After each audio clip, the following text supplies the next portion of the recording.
feel honored to be in these situations that I could use my voice and do the things I do.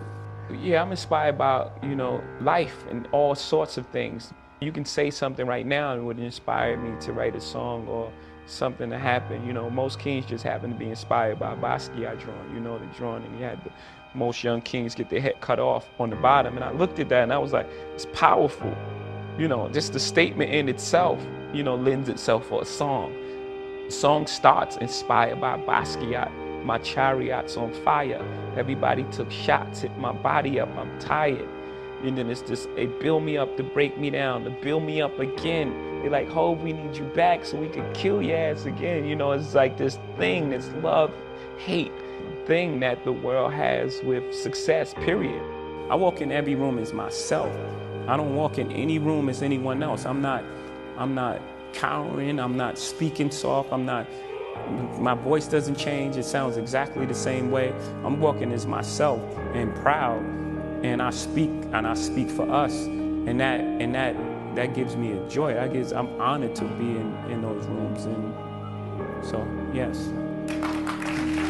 It's like, don't listen to anyone. Everybody's scared. Everyone tells you how things worked out, but it worked out for you that way. And so don't listen to anyone because their experience is unique to who they are. Mm-hmm. You know what I mean? And then a lot of people will try to put their fears on you. You can't do that. No, you can't do it. Right. You know what I'm saying? So they just projecting, they're putting things that they don't believe that they can do on you. And you may possibly do it. Like my uncle, he was telling me, my uncle said I never sell 1 million records. I sold 1 million records like 1 million times. So he was, I'm sure I'm his nephew. I don't think he meant any malice. He wanted the best for you, but he just was projecting his fears right. and things that, are you crazy? How are you going to do that? How? I'm sure there's things that I do now that he can't believe that I was able to accomplish. But he couldn't even see it at the time. So he was just projecting, putting his fears on me. So the whole thing is just, and always believe you're great, even before anybody else believes it. It's an extension of my family. It's like the things that I do. I tell my family all the time. I tell my grandmother, my mom, they're proud. They're super proud and strong women, and they won't ask me for anything. And I say, man, there are times where I don't want to get my picture taken, and I want to eat, and paparazzi take photos in your face and screaming at you and taking pictures, and you can't take your kid to the park. And I'm like, those are the sort of things that give the reason why I'm okay with it, and why I can cope and live with these things without, much as a complaint. It's the things that it allows me to do, the spaces that it affords me, the rooms I'm allowed to go in as myself. It deals for the most part with success. It deals with people who you started your life off with and what success does to them. People look at you strange saying you changed, like you worked that hard to stay the same, like you're doing all this for a reason. And what happens most of the time, people change.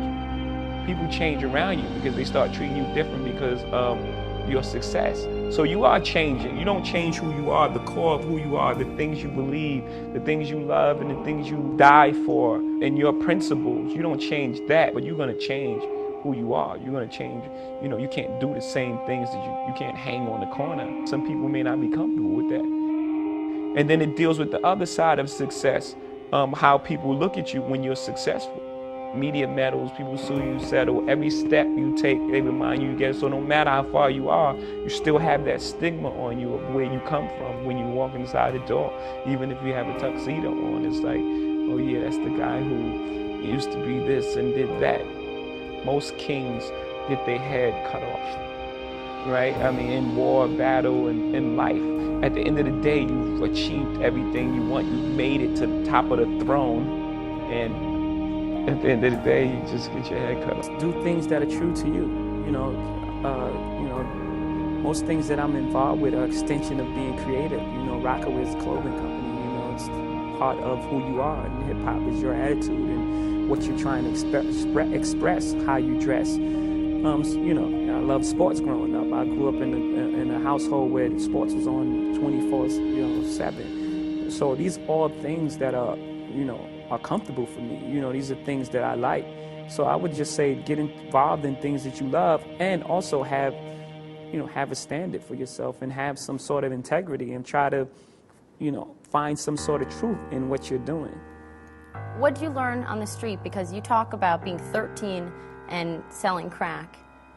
Did that teach you something of how to be a successful businessman, or how we all are all common? all the things that you apply in business. They say that he has great instincts, but on the streets, having great instincts can be the difference between life and death, not just losing a deal. Or incarceration. Or incarceration, which is less than death, right? And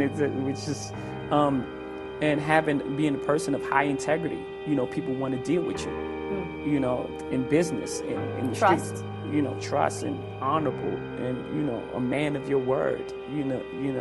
All these things come to play in the business world.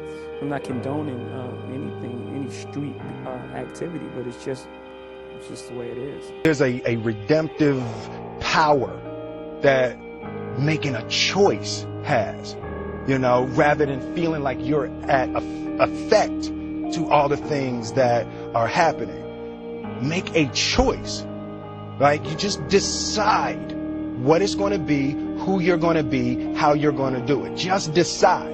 And then from that point, the universe is going to get out your way. It's water. It wants to move and go around stuff, I realize that to have the level of success that I want to have, it's difficult to spread it out and do multiple things. It takes such a desperate, obsessive focus. You really got to focus with all of your fiber and all of your heart and all of your creativity.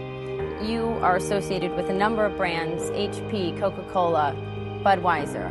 How do you decide who you want your name, your brand, your voice tied to, and what companies you don't?